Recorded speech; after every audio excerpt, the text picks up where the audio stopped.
Olá, queridos irmãos do Instituto Teológico João Calvino. Aqui quem vos fala é o reverendo Ricardo Narciso e nós vamos dar continuidade à nossa aula de hoje. E nessa aula de Teologia Sistemática, onde estamos falando sobre as Sagradas Escrituras, eu quero falar um pouquinho com vocês sobre o cânon do Novo Testamento. Bem, precisamos compreender aquilo que, segundo me parece, foram as quatro razões principais que justificaram a escritura do Novo Testamento. A saber, suscitar e alimentar a fé no coração da igreja nascente. Segundo, oferecer ensinamentos éticos e doutrinários às pessoas que estavam no segmento de Jesus de Nazaré. Terceiro, interpretar o evento Cristo à luz do Antigo Testamento. E, em quarto lugar, combater as heresias gnósticas, especialmente no que concernia à pessoa de Cristo, à salvação humana e aos mistérios revelados à Igreja através dos sacramentos. Queridos alunos, entendam que os critérios identificados podem variar de acordo com a elasticidade ou simplificação das exigências teológicas da escola a que se esteja filiado ou filiada. Mas, em geral, há critérios que são reconhecidos pelas mais diversas correntes interpretativas da teologia.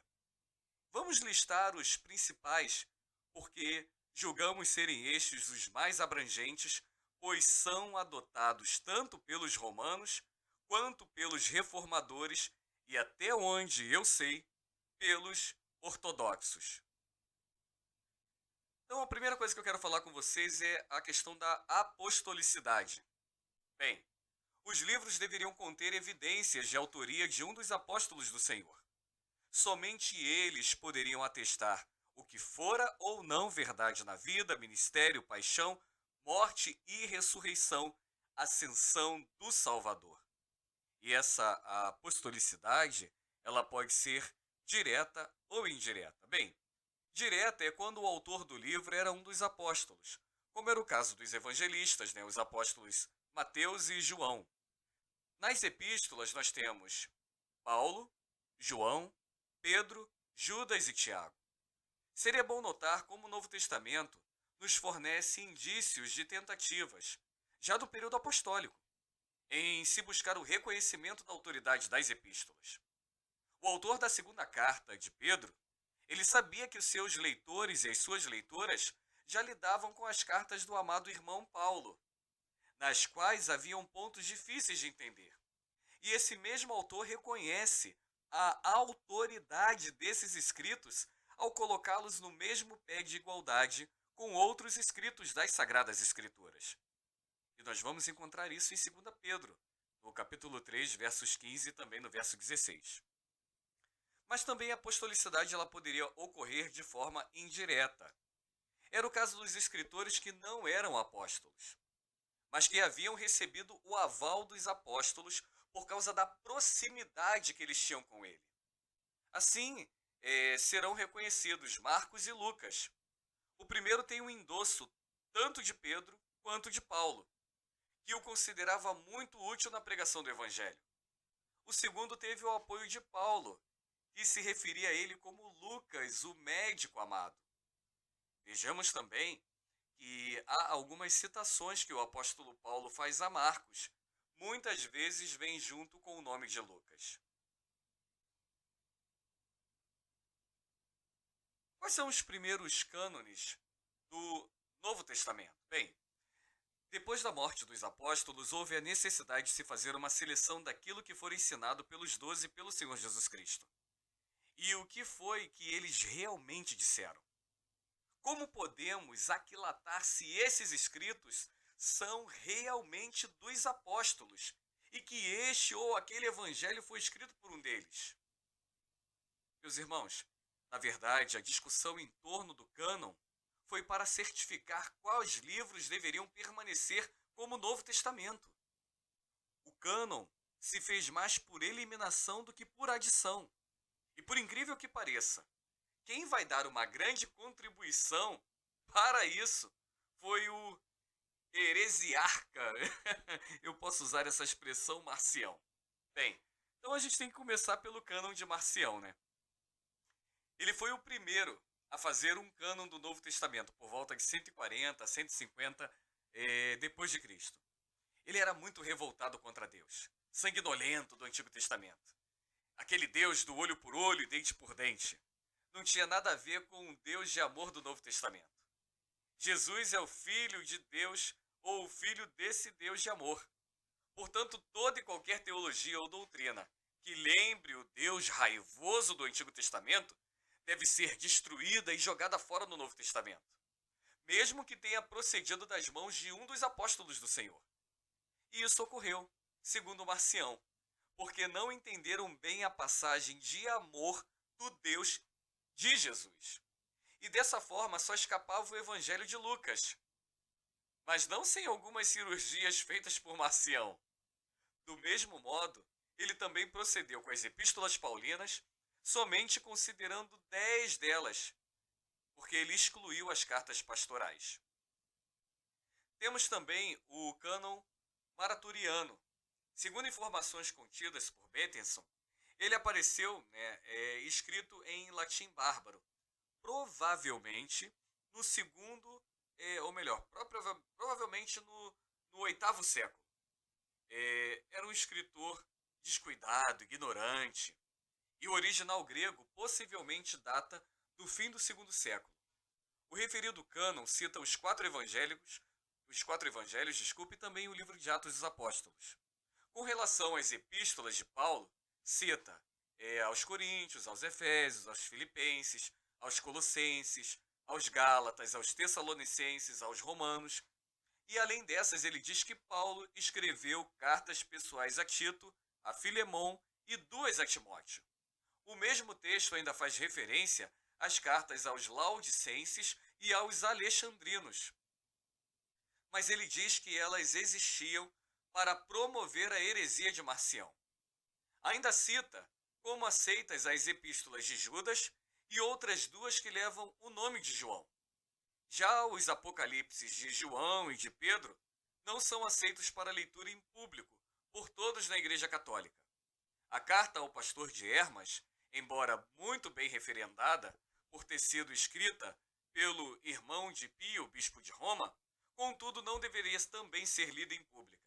Interessante, gente, nós notarmos aqui que este cânon ele deixa de fora a epístola de João, as 2 epístolas de Pedro e também a epístola aos Hebreus. Chegamos agora ao cânon de Orígenes. Vocês devem se lembrar dele, lá do estudo da patrística. Ele foi o mais completo conhecedor da Bíblia entre todos os escritores da igreja primitiva. Orígenes é que viveu ali entre o 2º a 3º século. Ele nasceu em Alexandria, mas morreu em Cesareia. Também conhecido como Orígenes de Alexandria. Grande foi a sua obra e a sua contribuição sobre a Bíblia e também uma grande defesa da fé. As suas citações são tão numerosas, em torno aí de quase 18.000 citações, que apenas por elas já seria possível reconstituir todo o Novo Testamento.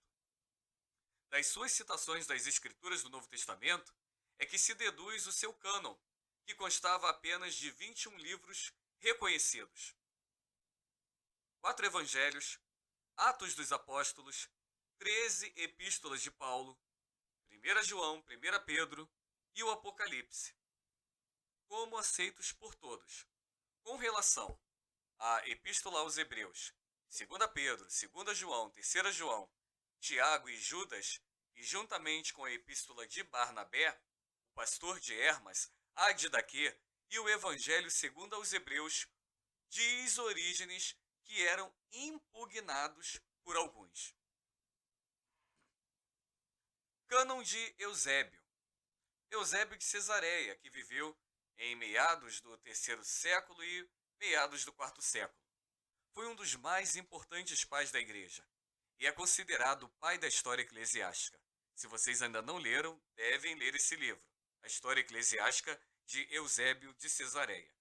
E ele escreveu em sua História Eclesiástica, que, na minha opinião, continua sendo uma grande referência para todas as pessoas que estudam história da igreja.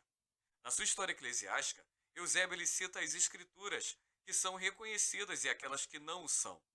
E nas escrituras aceitas, nós vamos encontrar os evangelhos de Mateus, Marcos, Lucas e João, não necessariamente nessa mesma ordem, Atos dos Apóstolos, as cartas de Paulo, a primeira de Pedro e a primeira de João.